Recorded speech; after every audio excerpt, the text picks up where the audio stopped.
Please have a seat. Please have a seat, everyone. Please have a seat. Thank you very much. The joint Sugarland Development Corporation and Sugarland 4B Corporation is called to order. The Sugarland Development Corporation is meeting for October 7th, 2025 is called to order. Call to order this SLB 4B Corporation meeting on October 7th, 2025, 4:01. Okay, any public comments today?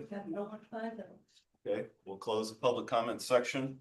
And we'll turn it over. We're going to review and discuss on Sugarland's office market, real estate development, tourism, and current economic development initiatives. And Alva and Jessica will lead our.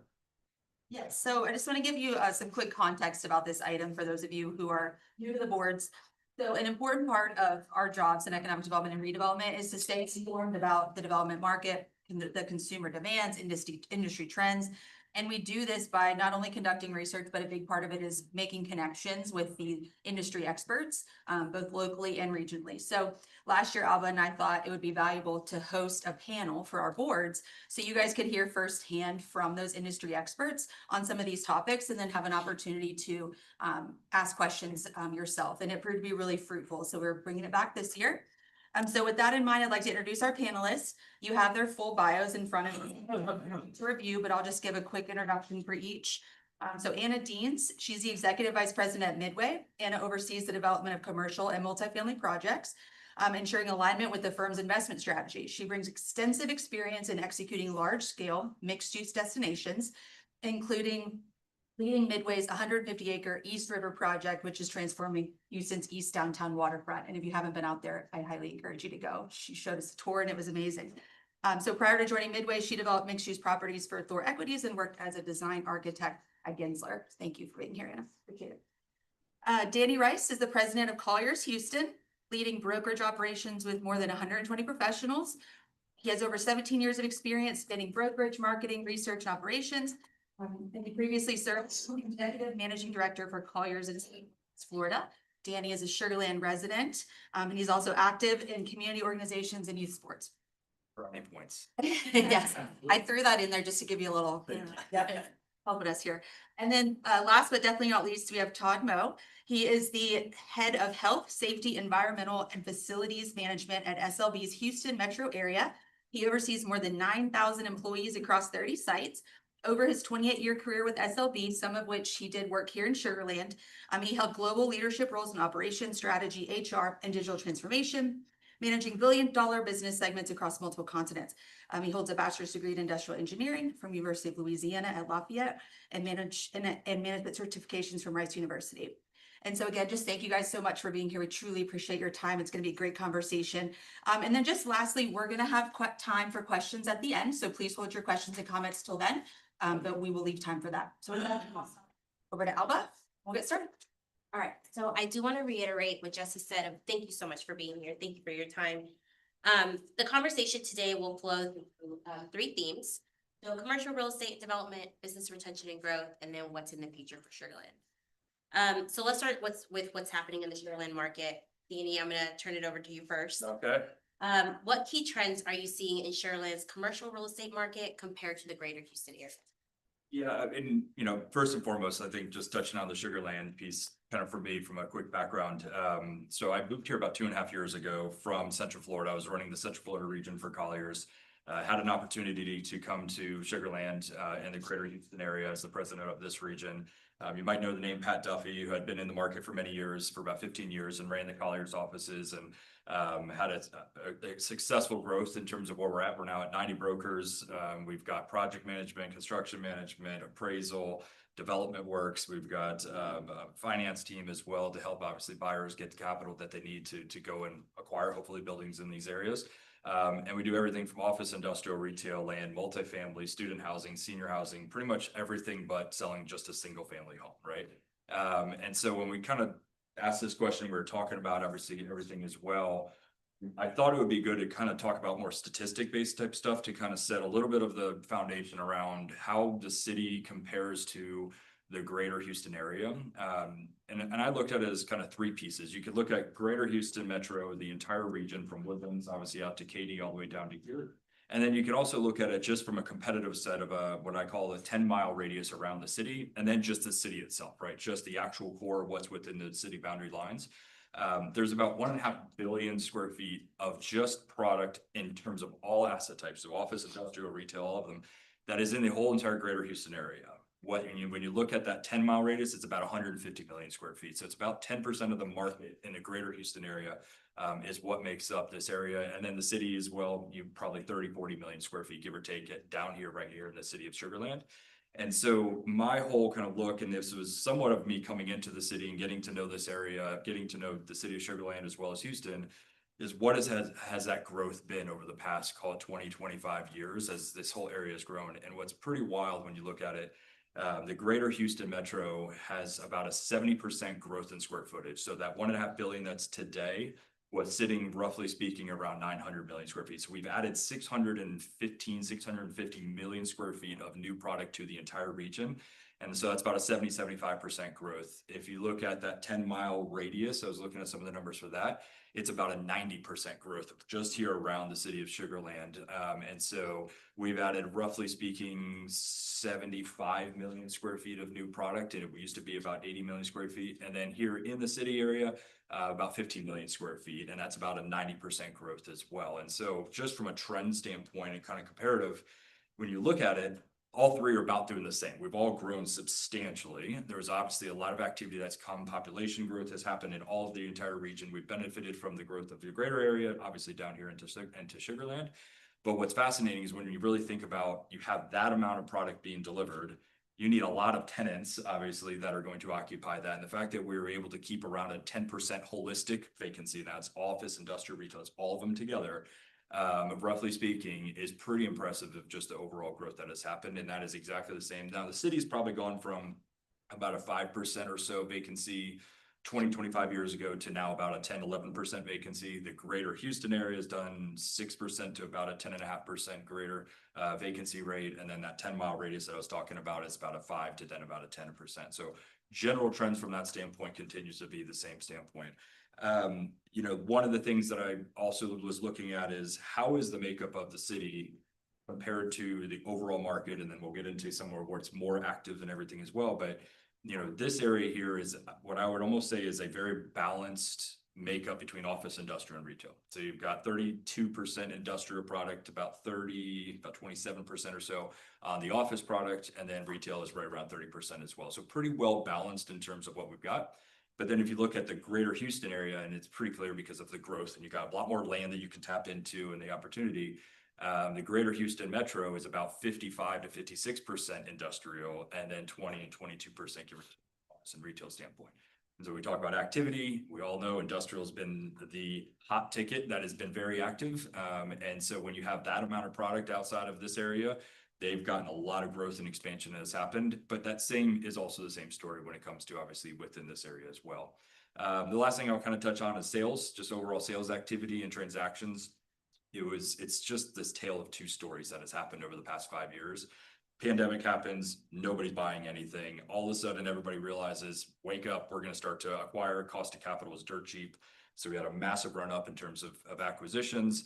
And then interest rates start going up in about 23, 24, and then falls off the cliff again in terms of activity. Our multifamily investment brokers in our office felt horrible for them for the past year and a half. I think they closed maybe one transaction in a year and a half, when normally they're doing 10 to 15 a year. And then now we're kind of picking back up. And so one of the trends that has absolutely happened here, as well as in the Greater Houston area, is just this past quarter, we had the most amount of transactions happen in a quarter in almost the entire history of this metro area. And then here down in Sugar Land, we had the second or third highest number of transactions. There's about 80 to 90 transactions that happened last quarter. Sales, all asset types again. Whereas the rest of the market had about 600 transactions. The office space side for the Greater Houston area actually had the highest amount of office trades that happened last quarter than anywhere else. And so that to me is a very clear sign from a trend standpoint is, number one, investors are starting to come back and they're feeling more comfortable with where the market's at. kind of the buy-sell gap, the bid-get-sale gap, bid-ask gap is obviously starting to compress where sellers bought at such a premium and now they're looking at it going, well, I can't get that number anymore. And there was a stalemate for a while.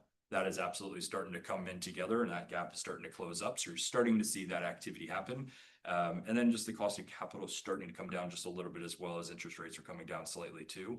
So all in all, I know I rambled a little bit on all of that kind of stuff, but I would say there's a lot of good optimism in the market again.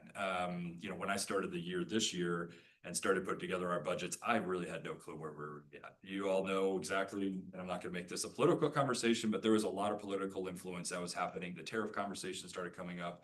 And all of our clients started to kind of just say, we're pausing for a moment. We're trying to figure out what is going on before we start to make decisions. So that first quarter was really slow. And then second quarter, you started to understand where things were shaking out at. Third quarter as well. And so finally, we had just for our office a record month last month. Our pipelines are the strongest they've ever been.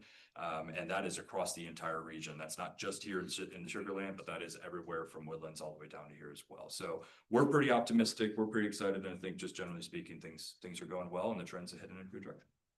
So diving a little deeper into that, we mentioned, you know, industrial for Sugar Land really didn't see a dip from the pandemic.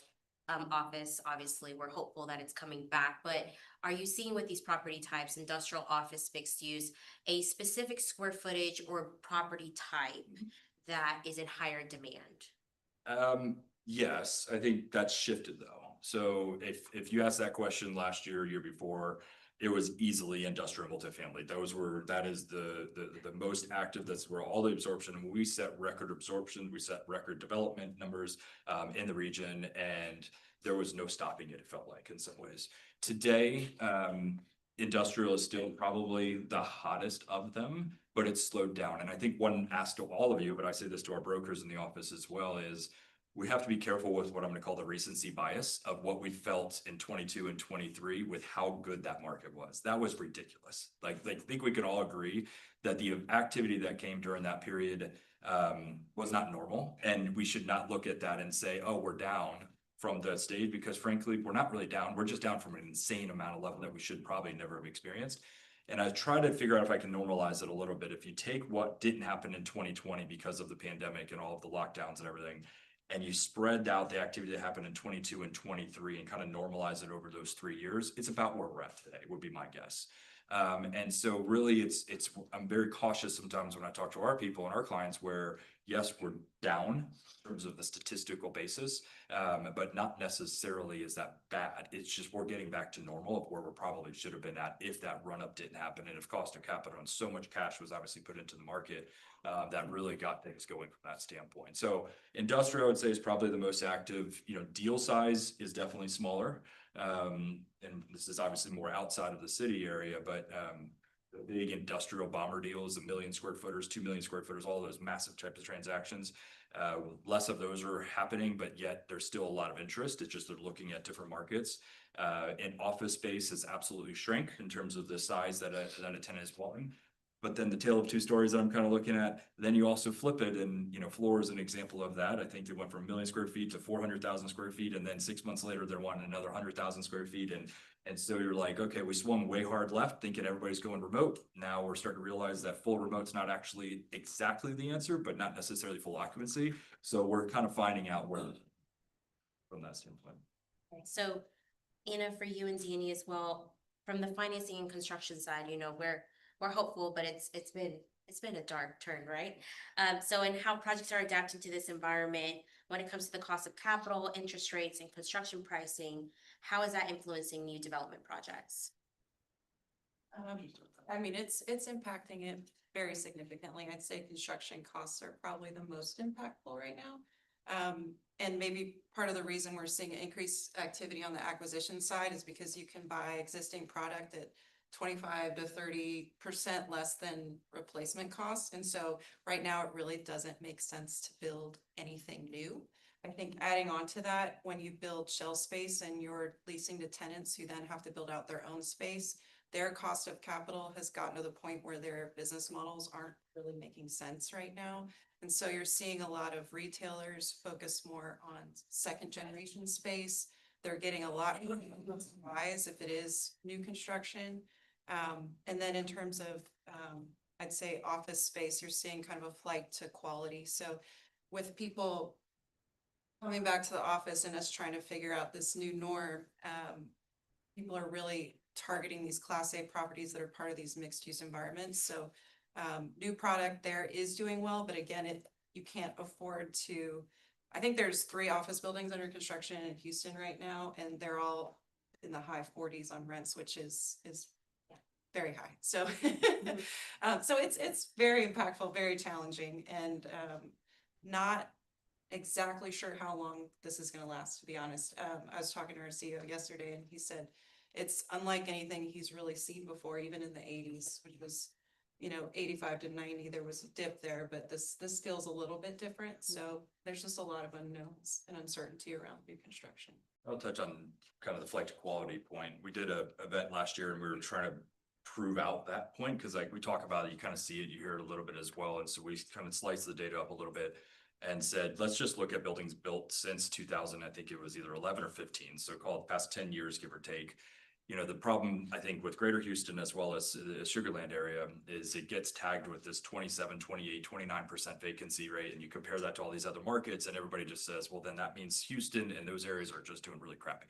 Well, that's not really the case. It's just we've gone through a transition and an adjustment of what the expectation of product is and the quality. And so going back to that flight to quality point with the buildings, if you just look at those buildings built since 2000, I think it was 15, vacancy is only 10% in those buildings.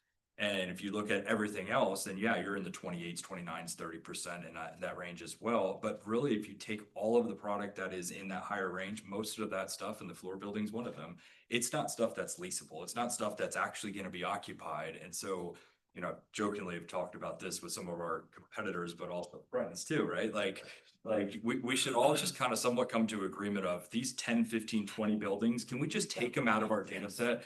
We all agree that this is not something that any of our tenants want to occupy. It's the developer doesn't have the capital right now to do anything. So let's just get rid of this and let's talk about really what the market actually is. And I was talking to our researcher yesterday, and just that floor building is a good example of, that project has different pieces to it and how the vacancy looks at it. And then when you take that out of the market, you have to adjust all this historical, but you quoted historical vacancies and then all of a sudden adjust. So there's all of these nuances that kind of creates that product or that challenge. But the flight to quality has been a big piece that has come into it as well. And then cost of capital, as you said. I think the other thing I'll add, we just expanded by about 9,000 square feet in our Galleria office. What maybe was about a $90 to $100 per square foot project. I mean, we paid $150 a square foot almost. And all that literally was carpet, paint, a few demo to like 2 walls, a conference room. I think that's I it. just got that 150 on Yeah. build out as well, and I was like, this can't be right. It was a We're lot. pricing these things out every few months, and it just continues to escalate. We're spending now, the building owner gave us a good TI package, but the whole project's over $1 million. And so when we're sitting here looking at it, we're going, literally everything was there. The glass, the doors, all of the stuff was there. And we just added carpet, paint, and did some IT work, of course, and some technology things and upgraded the space, lighting and furniture. But furniture cost is also a big challenge. I mean, we paid $35-40 a square foot for furniture, which is expensive, but we don't have that super nice of furniture. And so it just, I think all of those factors play into exactly what you're talking about, and the challenges then it comes to development. And you might be able to pencil some of those things out, but then are the tenants there? And there's a whole bunch of stuff too. Before we move on to quality, I'm gonna put you on the spot, because for Class A space, we've heard everything from the avocado toast to the shower with the gym, to the spa, to the pet spa, and everything in between. So for Class A space, what are like the top 3 things that tenants are now looking for? Because trends have shifted a bit. So what would you say would be the top 3 things? Sure, yeah. I think related to office space, I would say it's actually walkability and amenities. And I think East River's a great example of that. I don't know how many of y'all have been there, but it's brand new. We started construction during COVID. And it's 95% leased on the office side, which was kind of a miracle. We were super excited. We actually had one tenant fall out and we just backfilled it and signed that lease last week. But it was because of the environment that the owners of those companies felt their employees would be excited about. So retail and restaurants primarily. We're also on a bike trail. It's close proximity to downtown. There's a par 3 golf course on the property at the other end. And so it has a lot of recreational amenities and places to entertain. And so we're really seeing that as a huge draw. Our amenities for the buildings are actually really minimal. We don't even have a conference center. We don't have a gym. We added some shower rooms so that people could bike and shower, but we tried to be pretty strategic with trying to keep our rent low, and just providing the environment. I mean, I think you're spot on. I mean, we have jokingly said it from our office tenant rep brokers that are touring around. It almost like sometimes feels like it's just checking a box. Does it have a gym? But is it actually being used, right? There is some people in an office, if you have 100 people, like for us, we have about 100 people in our office, maybe 10 to 15 people are actually using it on maybe a monthly basis. And so should that be the deciding factor for the office space? Probably not, but definitely the deciding factor comes to the amenities around the building. Can I go and get my groceries very quickly? Can I go get a quick bite to eat with some new concepts and have some socialization and that whole experience that has absolutely changed? That is more of the draw. And if you can keep the rents lower, to your point, but still have the outside amenities, then you're winning at the end of the day. So I would say from that standpoint, those are the highest points. But So going back to East River, your project downtown, let's talk about timeline, because, time is money. So what is the typical timeline for that type of development when it comes to planning, entitlements, financing, construction? And then what factors most often speed up or delay that type of development? Sure. So I will say I became involved about 5 years ago. Midway's actually been involved in that project for 10 years. And so the first 5 years were really focused on negotiating a reimbursement agreement for the roads and infrastructure that needed to be put in place. With that, a community benefits agreement was negotiated with the Fifth Ward, historic community there. And so that negotiation took quite some time. Once that was complete, it gave us confidence to move forward with going vertical. And so we actually built out the roads and all the buildings concurrently, which created some logistical nightmares, but until you have confidence that you're going to go vertical, you also don't want to invest in those roads and infrastructure if you're coming out of pocket. So it really made sense for us to try to get that pre-leasing and then go vertical and horizontal all at once, during COVID, I will say. But typically a development project of a standalone building, if we know what we want to build, drawings, you could get done in 9 to 12 months. 9 months if you move very quickly. We just are finishing up the port building and we were able to get to permit submission within 9 months, and then permitting took about 3 months. And then the build is about 2 years, I would say. So a typical life cycle could be about 3 years. The planning process, I'd say for master planning, just depends on the scale of the property and the complexities involved. That property is 150 acres. So there was a lot of thought put into where to start, how to phase it, what should it be? And so that took quite some time. But I think if you have experience in a kind of direction you want to go, then master planning, having a tentative flexible outline could take about a year. And you want to build in flexibility. That's really the key, because you don't know who's going to come to the table once you start your first phase. And so I think you want to have a framework. You don't want to get too advanced with those drawings up front, because you want to be able to adapt to users as they come. And you also don't want to get overly invested in plans and then have to backtrack and reverse. So I think for a reasonable size site, 4 to 5 years would probably be realistic, considering all the factors involved. Including weather. Yes, and that's for a larger development. Yes. how much of it was So we started with 30%. That's where we felt comfortable, that we could, start and get there. Yeah. Yes. And that was a challenge because we didn't have a lead tenant. We had multiple smaller tenants that we had to all try to get. This is the other thing you don't think about, just getting all these smaller tenant leases to align in terms of execution is very challenging. So you have to sometimes in development come up with out of the box strategies. So for example, for East River, picked a date for groundbreaking and told all the tenants that if they wanted to be announced in the press release, they needed to sign their lease by the time we had the ceremony. So we had one tenant in the back of the ceremony, like waving their hand that they had signed their lease, and we're like, okay, we can announce you, because that was a big deal, announcing those lead tenants. And so we have to find those leverage points where we can and just get creative. I mean, especially today, you have to be creative and think differently about how to move things forward. Would today be different on the pre-leasing of that 30%? Oh, absolutely. I know that Yes, decision yes, to you get- know that.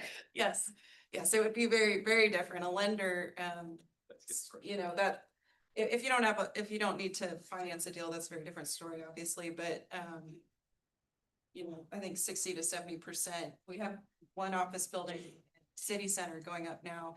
It was, I think now it's at 65% leased. The leasing's actually going quite well.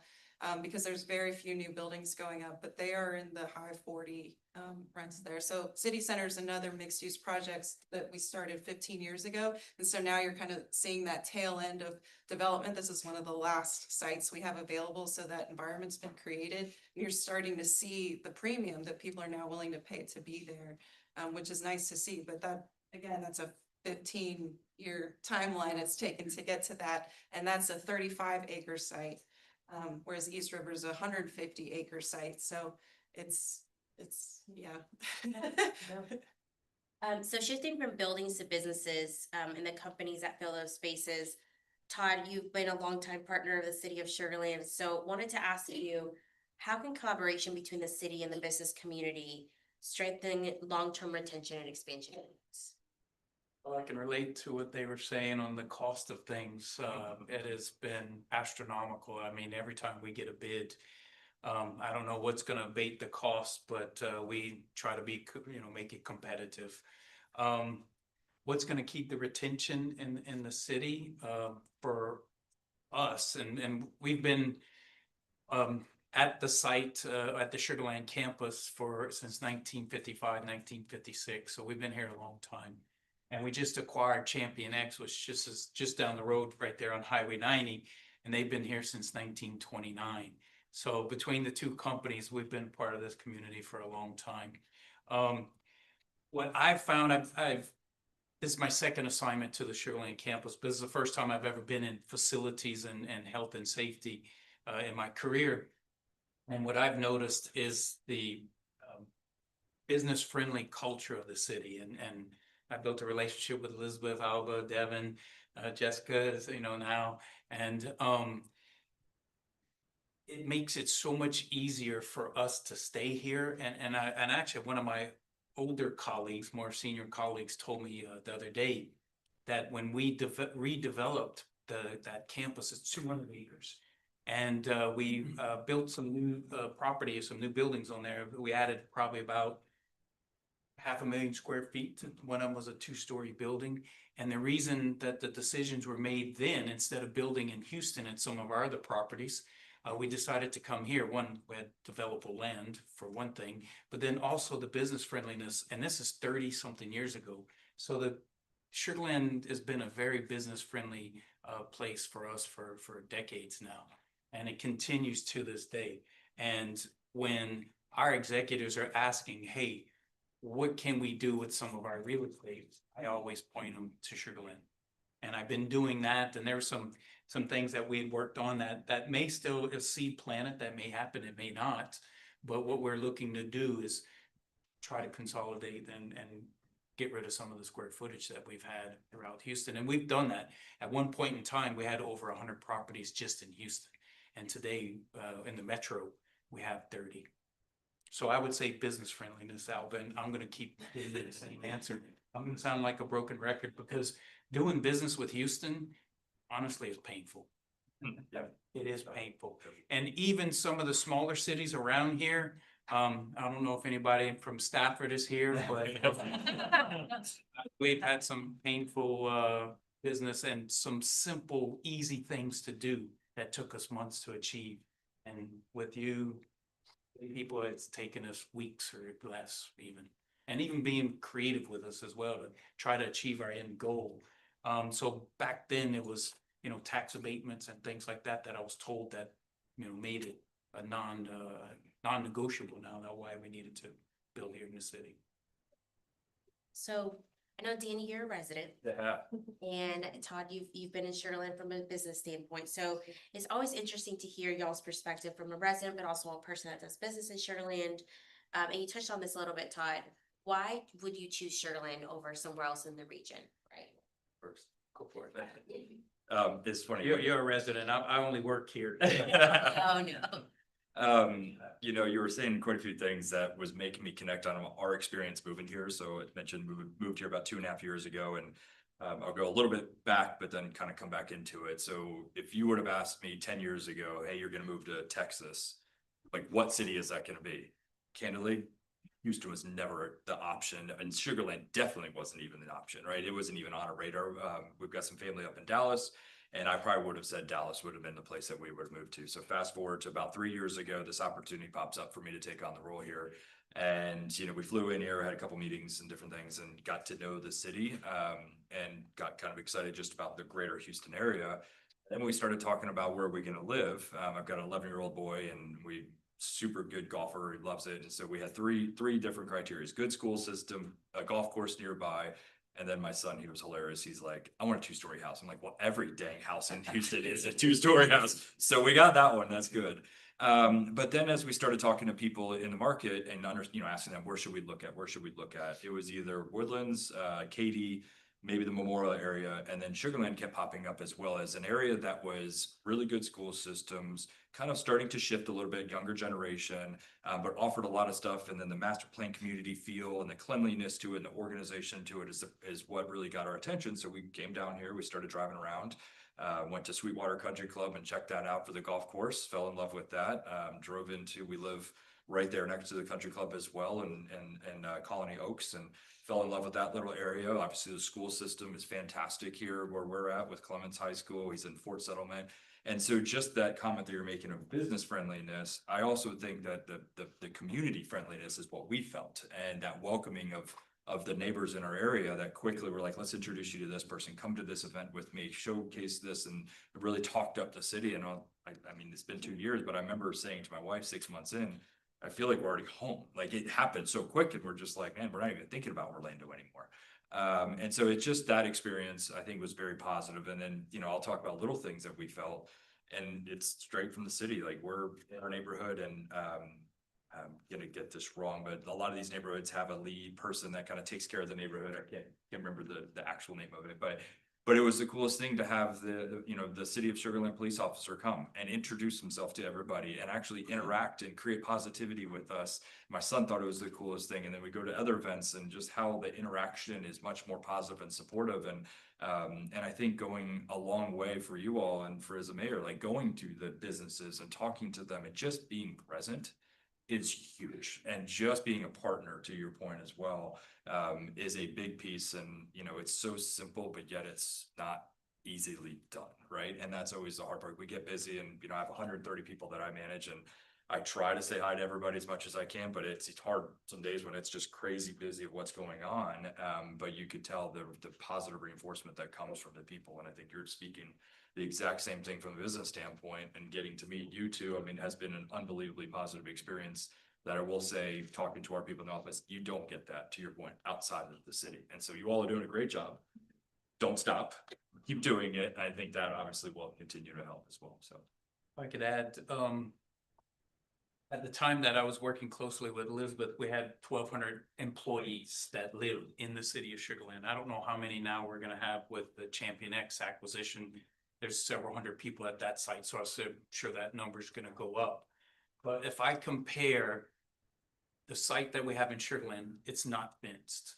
It is open. Any one of y'all can walk in and walk out as you wish, drive in and drive out pretty much as you wish. If I compare it to our other Houston sites, we have 8-foot-high barbed wire fence. We're constantly getting broken into. Matter of fact, I had to deal with one yesterday, where some gentleman cut the fence and decided to take the coils out of one of our outside air condition units, and took over with a bicycle. But the point is it's safe here. Everyone feels safe. You're always gonna have crime. I mean, crime's everywhere. But for us to have that open campus where we don't have to put a high fence around it, means something. That's one. Two, when you have a campus of well over 2,000 people, somebody's gonna get sick. We've had heart attacks, we've had medical emergencies, strokes, etc. The ambulance, the police department, the fire department is there very quickly. I don't think they're giving us preferential treatment. I think that's just the service they provide, or at least that's what we feel. Just a couple of weeks ago, some lady decided to crash into the forest there. And the police were there, and I spoke to them, and they were very, very friendly and very open, and it almost felt like you were talking to one of your friends or a neighbor or something like that. So that's comforting as well. So the team over there feel that if something happens, we'll have emergency services over there very quickly. Fire department too, the fire chief is excellent, by the way, as well. Yeah, no, thank you. So, and looking ahead, and these next questions are for the three of y'all. And what's next for Sugar Land? What are the biggest opportunities that you see for Sugar Land's growth over the next 3 to 5 years? Loaded question, I know. Okay.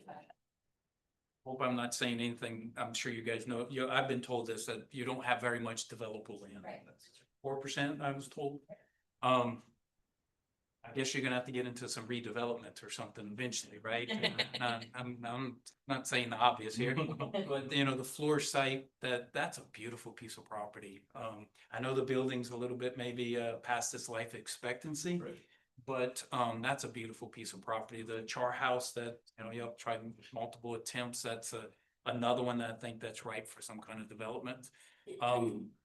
For us, we still have about 40 acres or so that's undeveloped on that campus that we could develop continuously. Will we consolidate to something on that campus? Potentially. We're pretty full at that site as it is, even though we're doing this teleworking thing and we're overpopulating some buildings because we have that ability. But maybe if the economics are right, and you guys are in this development stage, you know more than me about it.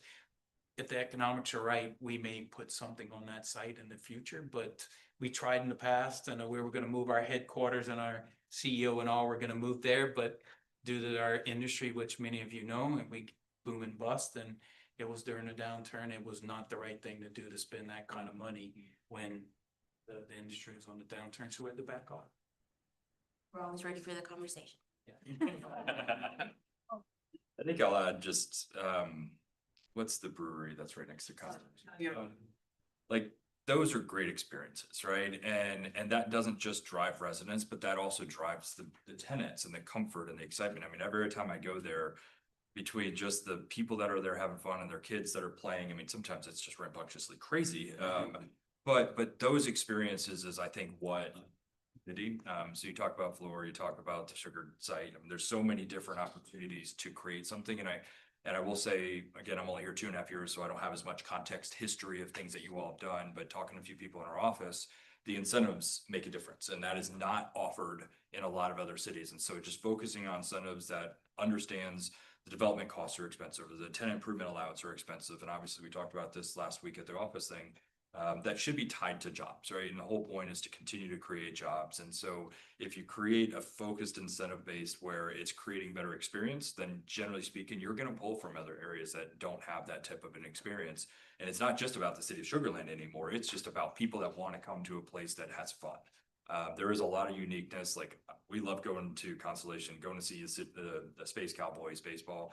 It's super easy, it's clean, it's nice, and it's welcoming, and it's a great experience. And then grabbing over at Talliard is also a great experience. And so that word experience is where the next generation of residents is really focused on. And if you really look at how retail has shifted, and a lot of that's the pandemic forced that, but it also was happening before the pandemic, but it really is about the experience. And, you know, I did this presentation about 10 years ago, and it's funny how it's still similar. The average consumer is less loyal today than they were 10 years ago or 15 years ago. We're so immediate gratification with phones and instant, where we can quickly jump from this brand to this brand because of a discount or because of some sort of TikTok video that made us not like them anymore.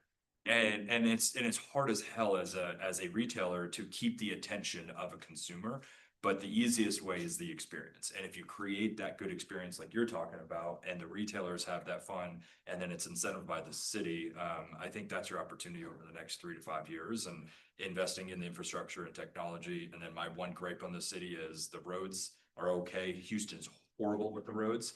I would love to see more investment around that, but I think the city here does a really good job on that. And then let's get some new cell phone towers so that actually have good cell phone service. That would be awesome. I think that would be another thing. And it is a common complaint, but it is something as well, but. You probably have more control over that than we do, so. Perfect. We'll work on that together. In my office. Yeah, there's a dead zone at my house. There's a dead zone coming here. Yeah. And I'm trying to order Starbucks and I can't because the app is not connected to the internet. It's not a good morning. So. I completely agree on experiential retail, and I don't think that's specific to Sugar Land. I think that's everywhere, and especially when you start to think about what impacts AI might have on, and it's, no one knows, but I think hopefully people will continue to invest in the time they spend with others and the experience they have with their families. And I think in terms of attracting and continuing to attract young families to Sugar Land, that's a safe investment. And it doesn't have to be expensive. I mean, there are creative ways that you can even do covered land plays that generate that activity and that community engagement. So I think that that's over the next 3 to 5 years, that's a great area of focus. So to wrap up, Sugar Land really is data driven, and we are keen on adapting to the market demands. And over the last 5 years, 6 years has been kind of like whiplash, as we all know, to try to follow the trends and predict the trends. But if you could give Sugar Land one piece of advice to stay competitive, what would it be?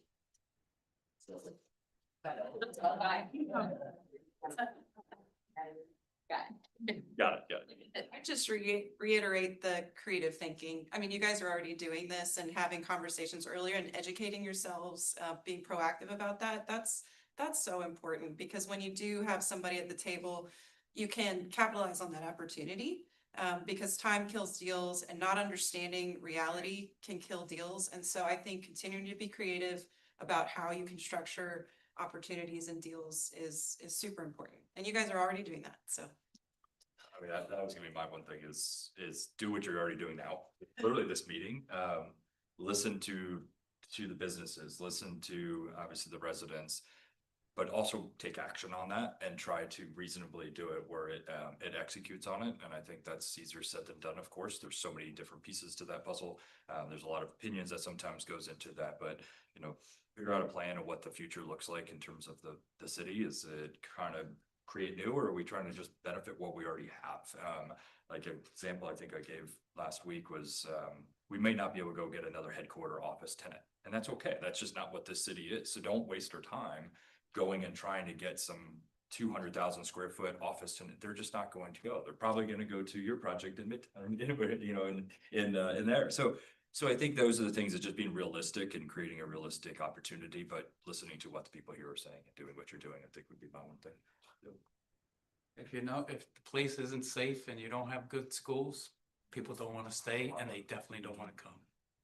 I think that's, go to places where it's not safe. I was looking at a map with our North America security manager, and we were looking at trying to optimize our security forces. And we have many of our sites, we have 24 hours, 7 day a week, 365 security, and it's expensive. And the more theft you have, the more break-ins you have, the more at least catalytic converters have slowed down. I mean, many of them have been stolen off of I mean, they're quick at it, but just things like that bad news travels fast. And if I was looking at some of our zones in Houston, and we have some of our zones that are in the kind of red zone in the crime, and Sugar Land is shades of green, if you don't know, which is green is good. Yeah. Shades of green, dark green's better than a light green, I think I remember, but anyway, it's not, you go and look at the security maps of Houston, and you're gonna see shades of orange and red. Very little green, which I think that's a draw to come to Sugar Land, for sure. Well, thank you guys so much for being here today. I did want to open it up for questions to any of our board who wanted to ask some questions. One of the first things you said was the business friendliness of it. and you're not a developer, you're headquartered here. No, we're renting, leasing these. Yeah. So Danny, you are a developer and that this whole business friendliness thing. One of the things that we have heard from other developers in the past is they would never do anything in Sugar Land because they don't know what the hell they're doing. You obviously have a different take on that. Why would we hear something so contrastingly different? When you say, what the hell they're doing, are you saying the developer is saying they don't know what they're doing, or are you saying the city doesn't? I was just saying the city doesn't know what they're doing. Interesting. I have not heard that. I would love your opinion on that. The feedback that I've gotten, and we're brokerage, so we're not actually developing properties ourselves, but we work with developers, we find them sites, and obviously we go through a lot of the projects with them. You know, I was talking to our construction management team 2-3 weeks ago and just general feedback, and they're like, frankly, it's hard for me to find negatives to pass along to talk to the city about. Like, Put it on the payroll. yeah. But I also will flip it a little bit of saying, don't ever accept that as that's okay. Keep challenging yourself, right? Like, because, you know, you're up against other cities that aren't doing it as well, but that doesn't mean that makes you now accept mediocrity, right? Keep pushing to make sure that you're doing things different. And I love the way that you guys have talked about it, which is just because it's working doesn't mean it should just keep doing that way, because then somebody else is going to mirror you and then they're going to pass you. So you have to keep innovating and being creative in what you're doing. But I wouldn't say necessarily that I've felt that the negative of developing here outside of construction cost and all of the rest of it, that's everywhere, right? And then, you know, I think if you're talking about an office user, and if maybe you're talking about bigger office users, yeah, this area is not going to pencil out versus in Memorial or in kind of the energy corridor. That is, you know, really when you look at the crosshairs of the city and the city center, right? I mean, like that, it's there, and that's where a lot of the trends have shifted towards, which is I want our office to be closer to where employees are, generally speaking, but not everybody just works in or lives in Sugar Land. They're living in Woodlands, like our office. We have people from Woodlands, we have people from Baytown, we have people from Katy, we have people from Sugar Land. And so it's like, where exactly does all of these pieces come together? And it's tricky from that standpoint, but I haven't heard anything super negative from my standpoint. You're much closer to it than I am, so that's good to hear. Yeah, it's Todd, you mentioned that you know, we have 4% of our land and Imperial, you mentioned, Lake Point, which is getting developed, we're under development. Lake Point, I mean, Imperial is something we're all talking about. And then I think, Danny, you mentioned flight to quality. I love that.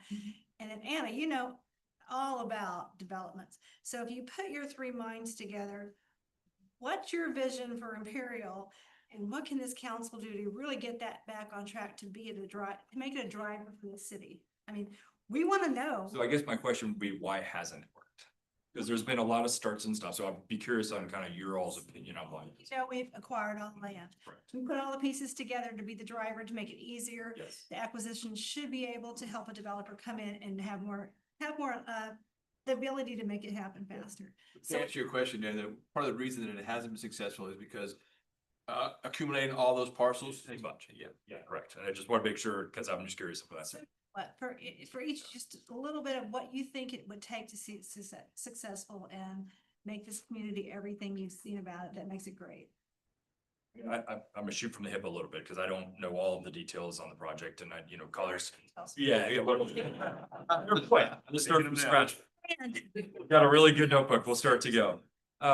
You know, Colliers helped on some of that stuff when it was the previous group that was trying to make a run at it and trying to obviously come up with it, but it was always a challenge was just the cost on that side. So if you have taken off that component of this, then I think that generally, again, there's a lot more to this from how the market is, but generally speaking, now the demand is going to be there. And what the site could look like, I think it goes back to like what Tally is doing and what those types of projects are doing, which is an experience that allows people to come and go, you know, I'll maybe knock a little bit negative on this project here, right? The town center parking sometimes is a challenge and complains. And, you know, I just complained about it myself.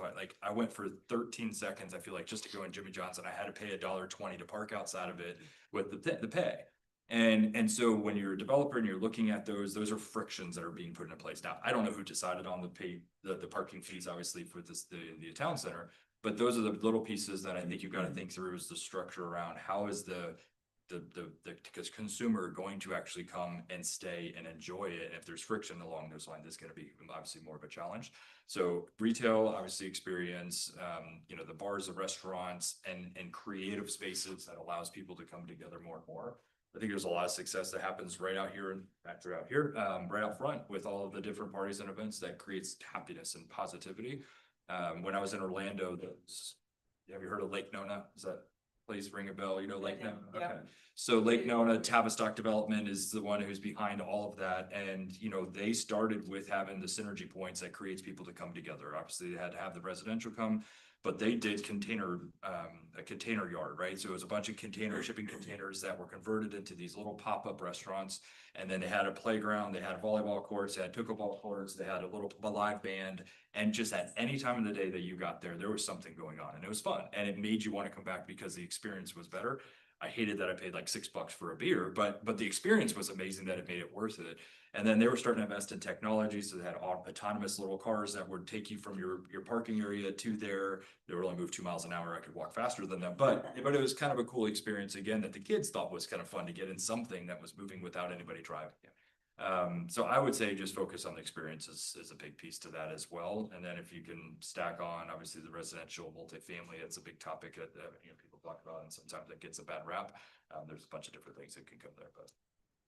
Yeah, I mean, right now is obviously a weird time, but it's a great time to plan. Yeah. So planning for the future, I think, with any large site, the goal is to really just create the catalyst to increase the value of the remaining land and drive demand to the remaining land.